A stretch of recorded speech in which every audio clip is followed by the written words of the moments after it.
நிறம் மாறும் சிவலிங்கம், தலை சாய்த்து காட்சியளிக்கிற தட்சிணாமூர்த்தி, சுமார் 1300 ஆண்டுகள் பழமையான கோவில்.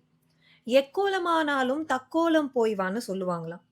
அதாவது ஒருத்தருடைய வாழ்க்கை எந்த நிலைமையில இருந்தாலும், இந்த கோயிலுக்கு வந்து தரிசனம் பண்ணிட்டு போனா ஒரு நல்ல மாற்றம் கிடைக்கும் அப்படிங்கிறது தான் நம்பிக்கை. சென்னையில இருந்து அரவுண்ட் 65 கிலோமீட்டர்ஸ் தூரத்துல ராணிப்பேட் டிஸ்ட்ரிக்ட்ல இருக்கிறது தான் இந்த தக்கோலம். இங்க ஜலநாதீஸ்வரர், கிரிராஜ கன்னிகாம்பாள் திருக்கோவில பத்தி தான் நம்ம பார்க்க போறோம். 276 பாடல் பெற்ற ஸ்தலங்கள்ல இது ஒன்று. இந்த கோயிலுடைய ஹீரோ நம்ம தட்சிணாமூர்த்தி தான். இந்த கால் மடிஞ்சு வந்திருக்கும், தலையை சாட்சி இங்க செவியாலை குறைகளை கேட்கிறாரு. அம்பாள் மணல், மூலிகைகள் இதெல்லாம் கொண்டு அம்பாலேயே அவளுடைய கையால செய்த அந்த சிவலிங்கத்தை தான் இன்னைக்கு நம்ம பார்த்து வணங்குறோம். சுவாமி இங்க தீண்டா திருமேனி உடையவர்.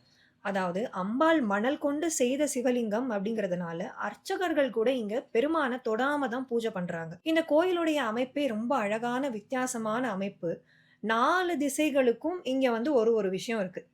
கிழக்கு நோக்கிய சிவலிங்கம், வடக்கு நோக்கிய அம்பாள், தெற்கு நுழைவாயில், மேற்கு நோக்கிய கோபுரம். உத்தராயண காலத்துல பெருமான் சிவப்பு நிறத்துல இருக்கிறாரு.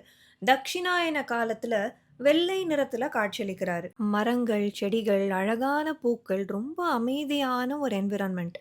இந்த மாதிரி ஒரு பழமையான கோயில்ல வந்து சில மணி நேரங்கள் நம்ம இங்க டைம் ஸ்பெண்ட் பண்ணிட்டு வீட்டுக்கு போகும்போது அந்த கிடைக்கிற ஒரு மன நிம்மதிக்கு இணை வேற எதுவுமே கிடையாது.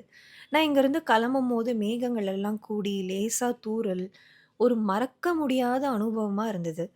இந்த கோயிலுக்கு பக்கத்திலேயே கங்காதீஸ்வரர் திருக்கோவில் இருக்கு. நெறைய சிறப்பான விஷயங்கள் அந்த கோயில்ல இருக்கு. அடுத்த வீடியோல அத பத்தி நம்ம பார்க்கலாம். திருச்சிற்றம்பலம்.